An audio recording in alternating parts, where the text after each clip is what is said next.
He's 40 feet away near the timeline. Now Jimmer sizing up Moss. Oh, no. Oh, yes! Oh, yes! For Jimmer. Oh, no. Oh, yes. Jimmer Range is back. It is December. Merry Christmas, almost, I guess. Alex, You're back on break. How you doing? I'm good. Got an exam tomorrow. I need shout out Professor Matthewson. He doesn't watch this, but gotta read his book one more time to understand what I'm going to write about on this essay tomorrow. But I got an exam, and I'm going to be good. I'm just going to be sitting on my couch doing nothing after like 6 p.m. Just watching strictly college basketball the entire break. So looking forward to that. I am also looking for – a conference play is getting started, so we're out of the multi-team event portion of the schedule. And now we're into conference play plus some like random non-conference opponents sprinkled in. Yep. Big East, Big 12 Challenge, all that stuff. January. We can. Speaking of the Big East, let's open with some Big East talk because UConn isn't. We were talking about Purdue being a wagon last week. UConn's a wagon. Oh, UConn's a wagon. UConn's on wagon watch. If wagon watches is a new thing, they're just any power conference team they play, they steamroll them. They do. Any team they've played. Any team. They've beaten – everyone's been by double digits, correct? Am I wrong? I'd have to fact check that, but I do know that they destroyed Oregon and Alabama and Iowa State and most recently Florida. Every win has been outside of Alabama. Outside of Alabama, I don't know that I'd say any of those teams are that great as far as power conference teams go, but like – double-digit wins or double-digit wins. Everyone has been by 10 points or more. And stealing this quote from The Athletic, but Adama Sanogo after the Oklahoma State game was basically – did you see this? Yeah. Yeah, it was basically like they might have thought they had a chance to win. They didn't. Yeah. That's such a cold quote. Yeah. It's such an absurdly – like to get on a mic at a press conference away from home and say that. Yeah, he's sitting in that clip. He's sitting in between Jordan Hawkins and Andre Jackson, and they're both like trying their best not to burst out laughing. Also, this is unrelated to anything, but shout out Miller Kopp for the random words thing he does during press conferences. Those are amazing. It's pretty good. I saw one today where he had Trey Galloway say, "May the force be with you." Yeah. And had Trace Jackson Davis say Wizard of Oz in a press conference. So speaking of which, do you think May the Force be with you should have been counted because he capped it off and didn't answer it in a question, or it's okay? I think that's a clever way to do it. Okay. So even if you end it, you think it's okay? I think it's okay. He said it at the podium. So okay. I'm cool with it. Hey, it's fair. It's fair. But yeah, anyway, back to UConn. During our hot takes episode, I said UConn, they've got a lot of pieces kind of moving around. They have guys that need to take a jump. They have freshmen who need to contribute. Mm-hmm. But seeing what this team could be, I could see them winning the Big East tournament. And they were picked like fourth in the preseason poll or something. So I consider that hot enough of a take. Now it's looking like not that much of a hot take anymore because they're already that good. It's looking golden. Alex Caravan is great. Donovan Clingan is a stud. The fact that you can take Adama Sanogo off the court and throw Donovan Clingan in there and the team functions exactly the same is insane. Like Adama Sanogo is an all-American level player, probably the best player in the Big East. And you throw this true freshman in there and it's the same. Like and Clingan, assuming he comes back next year, right? Like I've seen this, like some of those scout takes on Twitter, like they are really high on Clingan.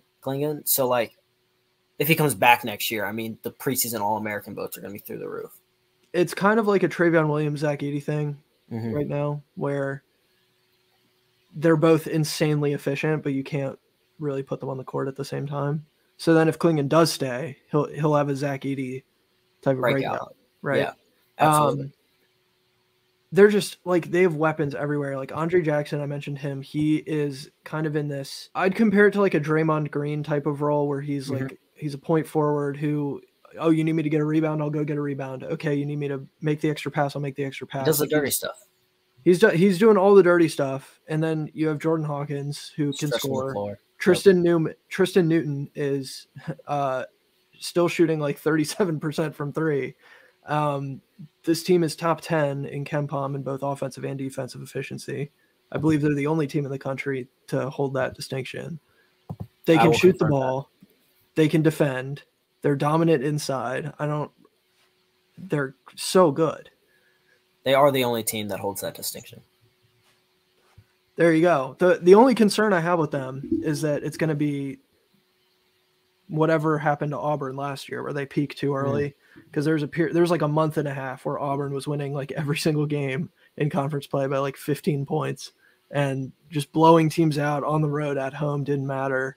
And then eventually the pendulum swung the other way, and they stopped being as efficient. And Wendell Green and Katie Johnson kind of did their thing. But that's my like one holdup with UConn is like, how long can they sustain this type of play, especially once they start playing teams like Creighton, you know? I do want to shout out Joey Calcaterra too, the transfer from San Diego. Like, he is shooting 58% from three attempts per game. That's 58% from three. It's crazy. They have 1, 2, 3, 4, 5, 6, 7. They have 7 guys averaging over 7 at least 7 points per game, and that's not including Jackson and Naheem Aline. Like, that's absurd. And like, I know this was like a little shout out Ant Wright for this, but like, because this was his thing today. He was talking about whether or not Purdue has like an NBA pro level guard on the roster because those influence March runs. Yeah. And UConn has it. Like, they have Newton. Like, they have that guy when you want. I mean, I would say Newton, but not Newton. No, I'm sorry. Hawkins. Yeah. Hawkins. They have Hawkins. So like, maybe you're right. Do you think they're going to fall into that kind of like Auburn lull trap? I think it's too early to predict. To me, it feels a little bit different just because they've been so much more efficient, I want to say, than that Auburn team was. And I think I trust just the pieces that they have way more than I trusted Auburn's pieces. But like, who's to say, right? Yeah. Like, we've seen this happen before where a team gets off to a super hot start and then isn't able to sustain that through March, and then suddenly they lose in the first round or second round or whatever. They have so much shooting. It's hard to envision that right now. Like, they don't have like Newton and Hawkins are not going to shoot them out of games the way, right. The way the pair who shall remain unnamed can do. Right. Plus your big men are like, not disrespecting Walker Kessler at all, but I'm like, Jabari Smith was not really a paint player. He was a perimeter player. He was a 6'11" perimeter player who didn't really go inside at all. But now you have Klingon and Sonogo, who are more than capable of holding things down inside, and who you feel comfortable giving the ball to. Yes. At any point in the game. And Sonogo is hitting threes. It's scary, dude. It's scary. He's hitting threes. Like, this is really, really good. Scary hours. Yeah. And I mentioned Creighton. We can talk about Creighton because the Creighton narratives are just in the toilet right now. Yeah, it's shot right now. It's bad. Not good for me. I mean, they hung with Texas. They did.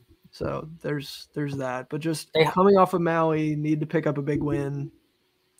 Didn't get either. Didn't get it. Yeah. Didn't get either. Like you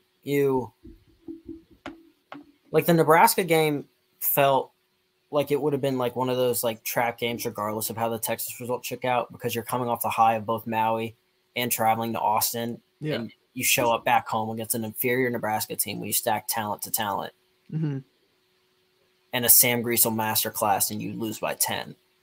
You put up 53 as one of the most potent offenses in the country.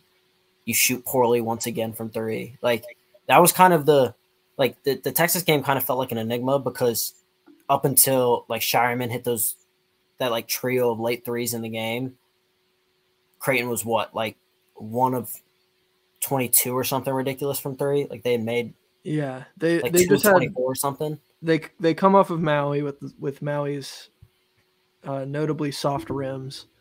Yep. And suddenly they start shooting in a real gym, and none of the shots are falling anymore. Because I remember it was either last week or the week before that we were like, oh, Creighton can like shoot now. We might have been a little premature on Creighton being able to shoot. Because when the offense stalls, then it's just Shireman's like, I can fix it, guys. And he's like chucking He's up. hoisting it from 38 feet. Just hoisting up from 38 feet. Which is fine, but like... And sometimes they go in. It makes for a pleasant viewing experience because like every time it leaves his hands, I think it's going in. But okay, so like during the Creighton game, I was studying for an exam, but like it was so weird, like flipping it on and just seeing they had like a 4-point lead, I feel like, and then Nebraska like closed on like a little 6-0 run to take the lead at halftime. Maybe I'm wrong on that. But if you would ask me whether Derek Walker or Kalkbrenner was going to win the battle on the interior in that game, I don't know if I ever would have in that scenario taken Derek Walker, especially going 11 of 16 from the field in only 23 minutes. Yeah, 22 points in 23 minutes against Creighton. That was supposed to be a big strength for Creighton, was Kalkbrenner being absolutely dominant. Yep. Do you feel like he's been dominant so far? Because I don't. No. He's averaging, like, the stats are there, but, like, I felt, okay, for context, he was dominant against Texas. He had 20 of 13. Texas doesn't really have a center, which I don't think that's, like, a hot take or consideration. But it showed he could, like, at least play with their perimeter. Yeah. Arizona, he had 16 and 5 against Balo. So you'll take it, but like he got absolutely killed on the defensive end, so we lost that battle. Yeah. Arkansas, he had 21 and 7. So I don't know. He's not playing bad, but like I don't think he's playing bad per se because he like the stats are there and stats don't really lie. Yeah. But sometimes they're just not really playing through him. Like he's not really featuring. He's not really featuring. I would agree that it should feel different. Yeah, right. Yeah. Like it doesn't feel like a Sonogo or a like Edie. Like we have these bigs who are absolutely dominating right now. And I think we were led to believe that it would be a similar thing with Kalkbrenner. But when every single member of your backcourt is shooting 15 shots a game, you're not going to get the touches. Yeah, he's just not going to get the touches. And he was efficient against Nebraska. He was 5 for 8 and still finished with a double-double. But Baylor Shireman, 4 for 12. Ryan Nembhard, 3 for 13. Trey Alexander, 3 for 12. Like, that's the game right there. They also, maybe this is wrong, but in the few games I've watched of Creighton, they feel like this team, they feel kind of like at parts like UNC, kind of like in February and March last year, where they're just like, these are our 5 guys. We're just going to roll with them because we don't have the bench. Yeah. And it doesn't feel like McDermott goes to his bench. Like, I know Miller got some big minutes in the Maui Invitational, but then like Farabello played. Farabello was the only guy to go double-digit minutes against Nebraska. Like, and he was also basically the only factor for them on the offensive end as well. Yeah, he was their leading scorer, went 5 and 9 from 3. Everyone else was a combined 5 of like 15, 24 plus 7. The rest of the team was 5 of 31. So he was 5 and 9 from 3, and the rest of the team was 5 of 31. Arthur Kaluma didn't make a field goal. Yeah, that just can't happen. 0 for 8, 0 for 6 from 3. It was really 0 for 5 because he took that like weird one at the end of the game, chucked that up from like 40 feet. But needless to say, my Creighton narratives at the beginning of the season are not looking so favorable now. I hold out hope, but some of these offensive performances are not, especially like even like because we were forecasting with the addition of Shireman that the offensive woes would just be like remedied, and I don't remember. I wish I could credit who like said this, but they're like, if you watch a Creighton game and you see the opposing coach take the ball out of the hands of Shireman and Nembhard, and you ask like Alexander or Kaluma to create, they're just kind of ball stoppers because they are scorers first. Yeah. And so then the shot goes up, and that's it. And then Kalkbrenner is trying to run back in transition. That's what the offense looks like at times. I still have faith. Let's talk about Carolina now because they look not good. Not good. They fell from 1 to outside of the top 25 in a matter of 4 weeks. Never seen it before. No, they look apathetic when it comes like to their effort at times. It's absurd. It's almost like it reminds me of these like NBA teams who will like load manage their stars and say like all we got to do is get to like the 6th seed or like the 7th seed in the playoffs and then we'll turn it on from there. It's like they're just kind of waiting around to flip the switch. But at this point, it's becoming doubtful if that's a switch they can even flip. Did you just compare the Lakers and the North Carolina Tar Heels? I did, yes. Yeah, let's make that. What was the Sports Nation graphic? It was Kentucky and the Bobcats. Can we remake that? No, that like atrocious Sports Nation graphic? Yeah. No, it with 2014-15 Kentucky beat the 95-96 Bulls. Oh, okay. I was giving them way too much credit there. Yeah, no, it was not. Could they beat the 2010 Bobcats? The worst team. Okay, it was could they beat the best team? Could they beat arguably the greatest NBA team of all time? Yeah. Okay. As teenagers. All right. Well, never mind then. But I mean, I've seen it said they're running a pro style offense, but the problem is if you don't have any pros, it doesn't really work. They just look like the team that they were at the beginning of last season. They don't play defense. They're not particularly deep. Yeah. Baycott at times looks like he's like cool with just kind of sitting there. Like he doesn't really look like he wants to take over games. I would. Okay, so I know just call them apathetic, but like I'm hesitant to say that like it isn't Baycott's willingness to like not play. I think that RJ Davis and Caleb Love, when they're not in sync, are literally just ball stoppers. There was a fantastic article today that was released in ESPN, kind of like examining UNC's woes by Jeff Borzello. Maybe it was yesterday. It was 14 hours ago. What time? It was 7 a.m. So it was today. Like UNC, Ohio State just hit a buzzer beater to beat Rutgers. Like UNC, like the offensive fluidity is not there. There was a scout in the article that says, to paraphrase, it was like, I know Pete Nance and Brady Manick shot the ball like similarly when you like look at the statistics, but like Pete Nance doesn't scare me the way Brady Manick did. Yeah. And like there was a quote from a coach that was like, if Brady Manick got an open shot, it was going in. I'm not worried about that with Pete Nance. And that's like part of the issue. And again, I think they're falling into this lull where like Hubert Davis doesn't feel like he's getting the bench production.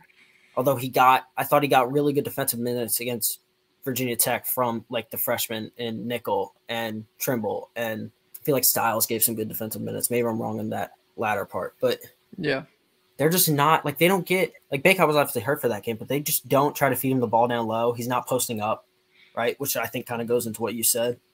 And then Caleb Love and RJ Davis, they get in the half court and it's a pick and roll. And they're just trying to get downhill or hoist up a shot. And that's the possession. Like the ball doesn't move side to side. The ball doesn't move in and out. Like it is strictly a pick and roll, try to create something. The shot goes up. And I don't know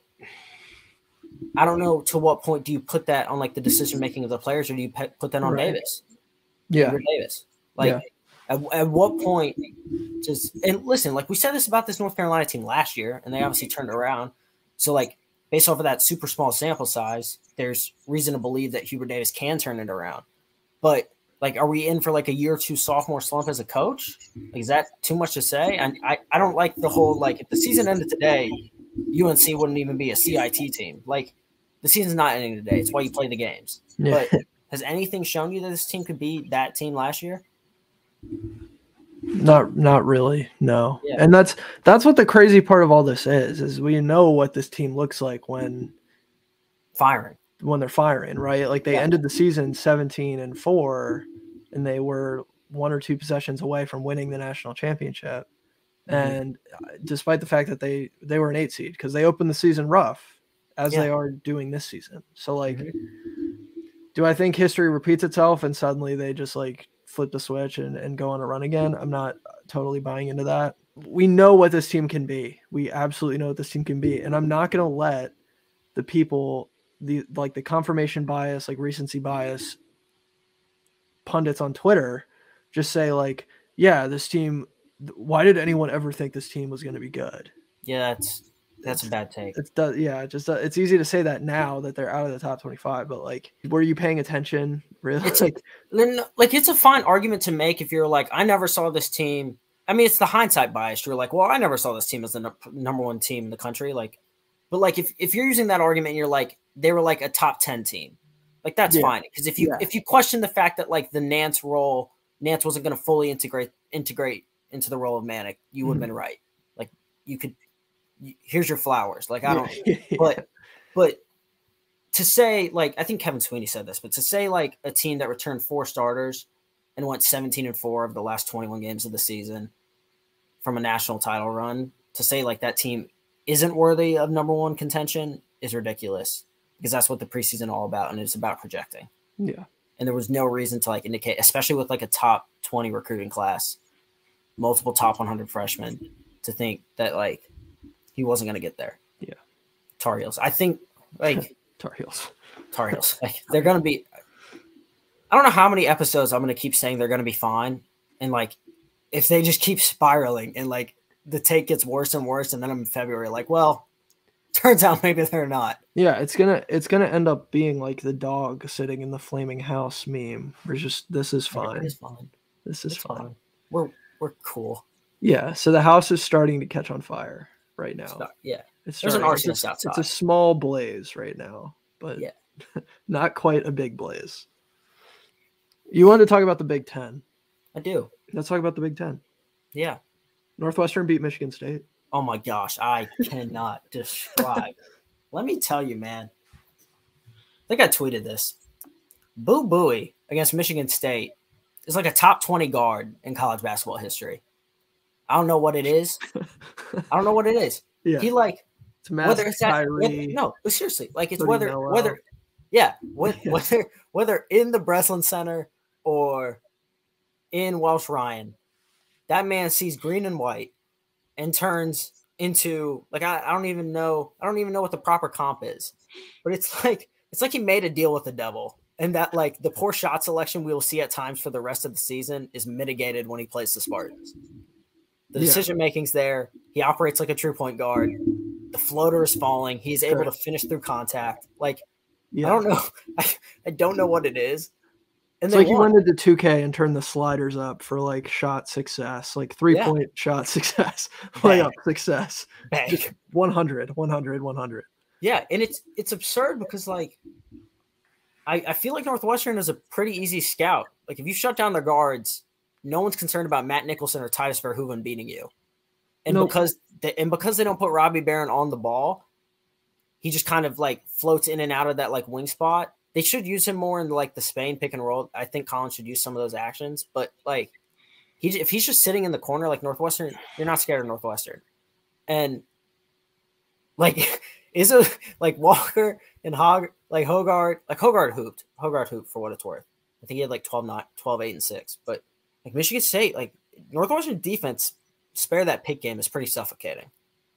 And they're gonna play like a bunch of ugly games, and that's how they're gonna try and win. But I guess like my like main prompt is I think we were both pretty like in on the Big Ten being like weak because there wasn't a ton of individual star power this year. Yeah. Do you still A, think that's the case, but B is the conference the same, just so tough top to bottom, or are some of these results like we saw Rutgers beat Indiana by 15? Is that like an indictment on like the separation between the top and the bottom, or is that just an indictment on like the top of the conference?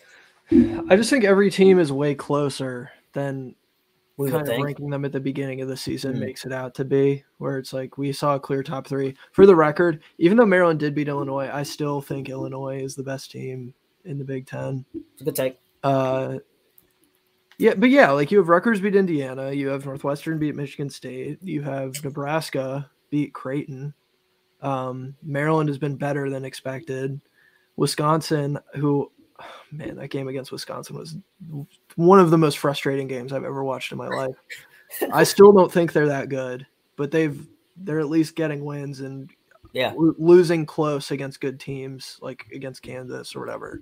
Penn State has been sneaky, sneaky good. Michigan hasn't been as good as we like. So you have the top teams like Indiana, Michigan, I don't think are as good as people thought. You have teams at the bottom who are probably better than people thought they would be. And so they're all just kind of meeting in the middle. Purdue's way better than expected. I did see some people had them top 3, but for me, they were kind of middle of the pack because of that backcourt. I know you just said it, but by saying Illinois is the best team in the Big Ten, do you think Purdue is just due for some sort of like regression or lull? I think eventually they are, because I think there are a lot of backcourts in the Big Ten that I like way more than Purdue's backcourt. I mean, is that just strictly because Purdue's backcourt is young, or they're inexperienced, they're undersized, they're not great on defense. So, I mean, if it comes down to it, like I'm taking Maryland's backcourt over Purdue's backcourt. I'm taking Michigan State's backcourt over Purdue's backcourt. You're taking Northwestern? No, I'm just kidding. I mean, I'm taking Boo Buie over any player in Purdue's backcourt. Great take. Love that take. Yeah. It's a Boo Buie support pod. It is I don't know. Like, they're due for a regression, right? Like, they're not going to stay undefeated, obviously. They're going to drop a couple games in February to Big Ten opponents. But, like, yeah. Zach Edey went, like, 11 of 23 from the field and still had, like, a double-double. Like, he was inefficient. He is so hard. Like, you can't replicate that in practice. Mm-hmm. He's going for all these 30-minute games. And they're like, yeah, there's going to be a game where, like, he gets into foul trouble and puts up, like, 8. Or whatever, and Purdue loses. But after watching that Duke game, it just felt like he was always in drop coverage. And like, how good of a shooting point guard do you have to be for him to have to hedge, or is Matt Painter just gonna be like, your point guard's got to beat us, kind of thing? Yeah, I mean, I'm sticking to Illinois being the best team, but I do think Purdue's like right there. I don't think it's like necessarily. There's not a large degree of separation. Far and away, yeah. I don't know. I just have always liked the upside with Illinois, and to kind of justify the take, I have to look for ways to beat Purdue, which may not exist. Yeah. I mean, I don't know. Like, Zach Edey's been ridiculously efficient, and they have 3 or 4 guys shooting over 36% from 3. So like, they stretch the floor and they play they have enough veterans to play smart basketball and they don't turn it over. Like, yeah. So I don't know. I think it's Illinois, Purdue, and then the field after that. And the field is like super competitive. Oh, absolutely. They're just going to beat up on each other. That's what it feels like. It's just going to be all these teams like winning at home. Northwestern can't do that. For the most part. Northwestern's going to have to do that on the road. Yeah. But, I mean, Maryland went into Wisconsin and shot horribly and turned the ball over, and they only lost by 5. But like people don't beat the Badgers after a loss. Teams don't beat the Badgers after they lose. Yeah, especially not in Madison. So it was so frustrating. They shot 27 free throws in a game where they scored 63 points. Yeah. So it's annoying. Kevin Willard joked about we should have brought our own refs. Did he actually say that? Yeah. Said we should have brought refs from home. No. Yeah. He's going to get fined. Yeah, probably. I don't know. But it happens. Like it's easy to just blame the refs after loss. Fact of the matter is, like, Maryland didn't shoot well at all. Like, Dante Scott and Hakeem Hart were non-factors, and Don Carey was taking some questionable shots. So it's hard to really be mad because we did so many things to lose the game, and lo and behold, there's so many self-inflicted games. Yeah. Do you want to talk briefly about Iowa? Or are we just leaving that to the pre-show rants? I'm gonna leave it. I just think we need to pump. I'm again gonna be the voice of reason, or attempt to be, and say we need to pump the brakes a little bit on Chris Murray because he's had some games where he's absolutely disappeared this year. The stat I brought up in the pre-show is that Keegan Murray, who everyone is just so ready to say that Chris Murray is Keegan Murray. Keegan Murray had 1 game last year where he scored fewer than 12 points. Chris Murray, it's December. Chris Murray already has 3 of those. So just the consistency needs to be there. And like his points per game average looks really nice because he scored 30 points against Omaha and 31 points against Georgia Tech, who's not good. So he did have the 29 against Seton Hall. He did have 29 against Seton Hall. And that's kind of the one. I think that was like a legitimately great performance because Seton Hall's a really good defensive team. But these other defensive teams that he's playing, Duke, didn't do anything against Duke. He was like 3 for 9 from the field. Yep. I mean, who else have they played? That's a good defensive team. Do you want to categorize? I mean, they played TCU and Clemson. Those are the other Power Fives. TCU is a good defensive team. What did he do against TCU? TCU, he had 11 points on 4-14 shooting. Yeah. So I'm saying, and he's not in the game against Iowa State. Iowa State's another good defensive team. He has a lower body injury, so hopefully that's nothing serious. Obviously, you want to see him on the court. I'm just saying, over the course of the season, he's got to be a little more consistent for me to be like, yes, he is the heir to his brother. He is his brother. I'm just not. Not there yet. I'm just not there. I mean, he'll have 2 games where he'll like score a career high on back-to-back nights, and then he'll have 2 games where he shoots 20% from the field. So, And his good games are so good that it kind of masks when you just look at his box score for the season. Like it masks the bad performances. His good ones are that good, but the bad report they're still there. The bad performances are still there. Yeah, they're currently steamrolling Iowa State for it. I'm actually okay with that because it feeds your Iowa State. It feeds my Iowa State narrative. I was trying to tell people that they weren't that good. They're 20th. They're 20th? Yeah. That's crazy. Gabe Kalsher just got his first bucket. That's absolutely crazy. Yeah, and Caleb Grill, I mean, ever since that one game. The Carolina game. Ever since the Carolina game, he's like just not – he's like barely on their team. Non-existent. Non-existent. Just out there getting some cardio in. Kalsher just made a three, and then on the next possession, hit the top of the backboard on a corner three. Same spot. Sorry, that was a good sequence. It is just that's very telling of who this Iowa State team is on the offensive end. Do you want to talk about the Jimmy V Classic? I sort of mentioned that Illinois beat Texas. That was it was a good game for narratives for sure. Yeah. But are you concerned that Texas blew that lead late and then obviously Hunter wasn't in the game late, so then the ball because I think maybe I'm wrong, but did we bring up in the Big 12 preview who did they put the ball in the hands of late, and did Marcus Carr's last possession give you any sort of confidence, or are they just going to give the ball to Hunter when he's healthy and not cramping? We did say, yeah, I think we did talk about it actually. I think we talked about who is the playmaker and who's who do you get the ball to? Yeah, because that was their problem last year was they didn't know who to get the ball to. Yeah. And it seems like it's mostly Marcus Carr, but he shot 3 for 14 in that game. And then Timmy Allen picked up the slack though. He did. Yeah. But Marcus Carr dribbled off his foot on that last possession and threw up that bad shot. Yeah, it was not a good, especially after blowing that lead late. Matthew Myers showed up though. He did. This was the Matthew Meyer that people thought they would be getting last year at Baylor. And it was good too that I liked seeing Terrence Shannon Jr.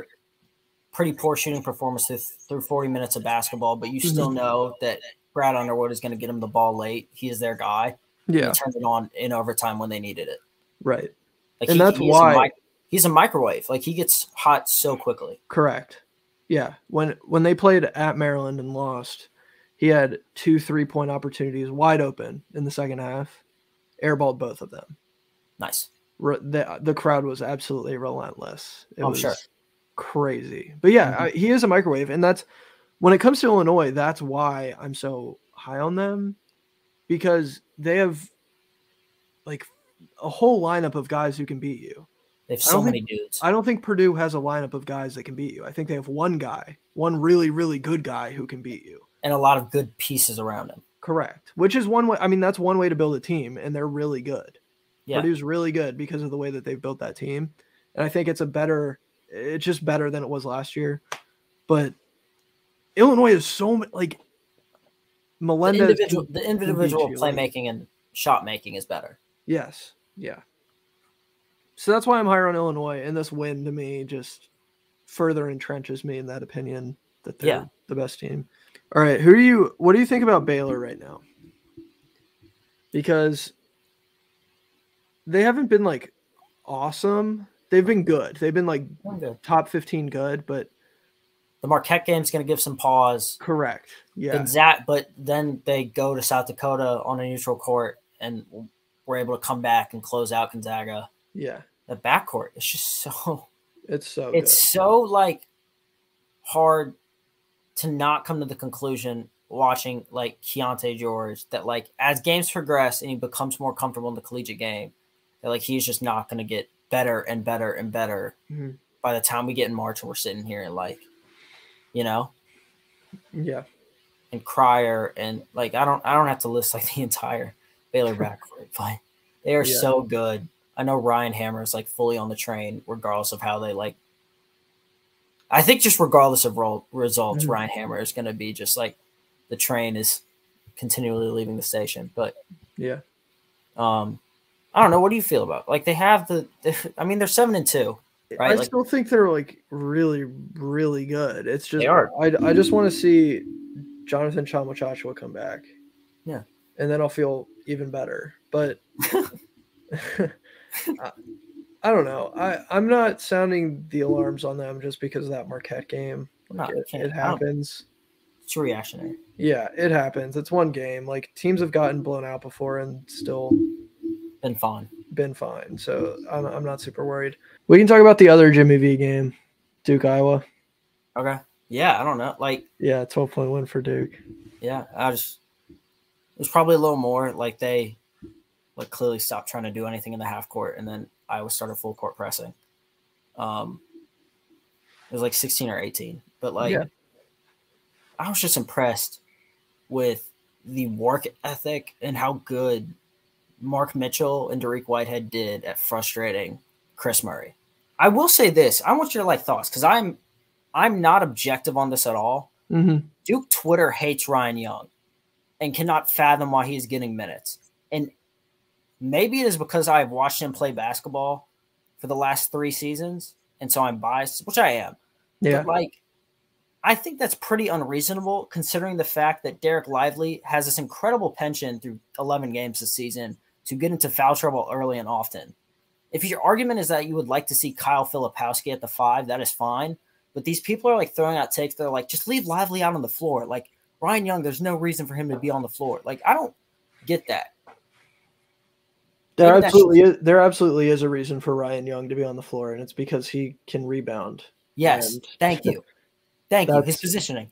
Is he a ball stopper offensively at times when he throws into the post? Yeah. Yes. He can be. He is. He throws up some bricks. He does. But he also he's good enough positioning because he's had to account for it for what is now his 5th year of college basketball. So he's got good footwork. I'm not convinced every single time he's called for a travel, it's actually a travel. He just plants his pivot foot and takes a lot of steps with his right foot. And you just have to be okay, that's a lot of steps. He has to have traveled. Yeah. So I'm not fully sure it's a travel every time, but he can be a ball stopper. That's fine. Sure. And is he easy to attack in the pick and roll? Yes. But teams aren't really doing it a ton, and he is slimmed down and he's a little bit more mobile defensively. And he's such a good rebounder. That's why he's on the floor. Christian Reeves is not going to do that. No. And the other thing, Derek Lively's not really doing it. He had 2 rebounds. Yeah. Derek Lively, 90% of his buckets have been dunks. At least Ryan Young, you can throw it into and he can bang with someone and then put up a shot, whether he misses or not. Yeah. Also, I don't know why people are so upset after having Theo John last year. Why are you upset that you are getting a guaranteed 8 points and 7 rebounds per game? What is upsetting about that? Yeah. I don't get it. He's not good against the Kansas game. He got exploited because I don't think he can't play with a small ball 5. And Ryan, he's not good enough to be well, we're going to make Kansas try and adjust. We're going to make X team adjust because he's so good. That's not going to be the case. They're just going to KJ Adams play with him. So that's where I get worried come March. But you're telling me he's playing a prototypical big. He can't hang with him for a 4-minute stretch. He deserves to be on the floor. I think we can. Yeah. It's such an overreaction. And it's a little ungrateful after he kept Duke afloat against lowly Oregon State. Yes. He's the only reason they won that game. Yeah. He kept some getting offensive boards. I kid you not, there are Duke accounts that are literally making memes or stuff when he comes on the floor. And Duke's best lineup in that win against Iowa had him on the floor. The biggest point differential, the most points per possession, had him on the floor with Filipowski. That's not going to be the same every game, obviously, but yeah. And I would still like to see a lineup of Roach, Proctor, Dariq Whitehead, Mitchell, and Filipowski on the floor together. Yeah. But also Dariq Whitehead starting to look healthy, which is a great sign. Indeed. So, yes. I'm popping over to I want to see if I can find what Duke's best lineup is over on Evan Miyakawa's site. Oh, that's interesting. Oh, I have to pay for that? Can't do that. Wait, what? Yeah, he has like paid features on his site now. Oh, you have to pay for lineup features now? Yeah, you have to pay for lineup ratings and game predictions. Good for him. He should be getting the bag. Unfortunate in the circumstance. No, that's facts. That's facts. So, okay, player ratings. $30 a year. That's not bad. Highest player rating on Duke. Who do you think it is? On this? On him? Yeah.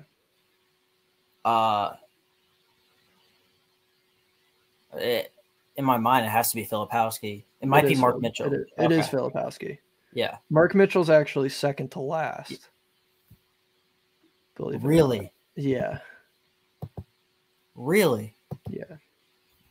That's crazy. Behind Jacob Grandison, for the record. Jacob Grandison's last? No. Tyrese Proctor's last.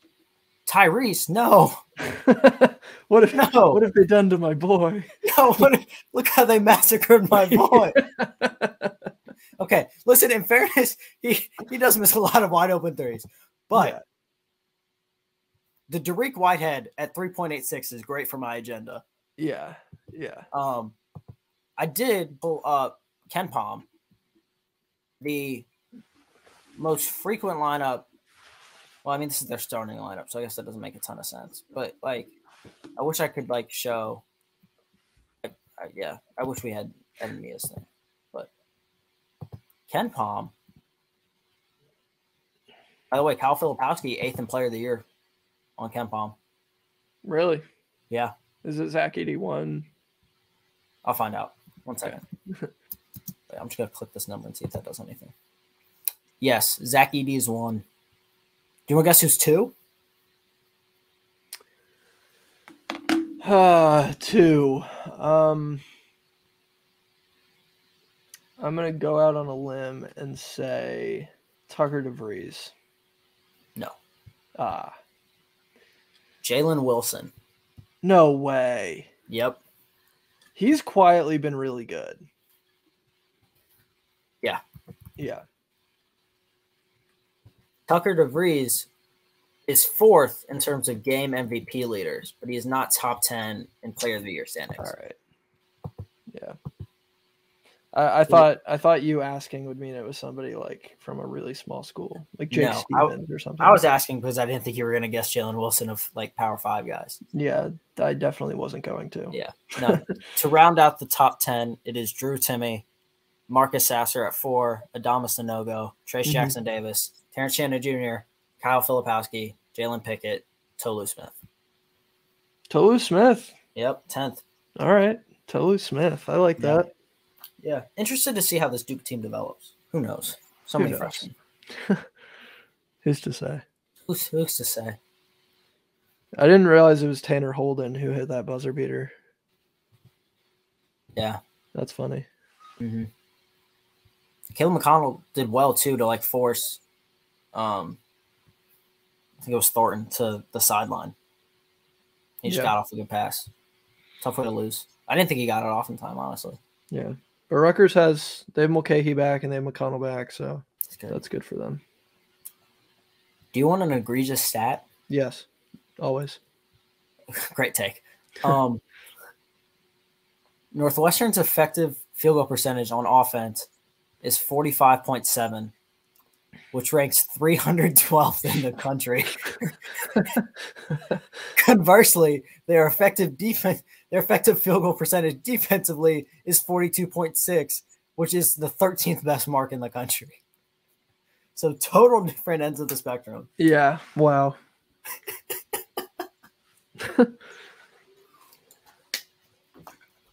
I started paying for Ken Palm.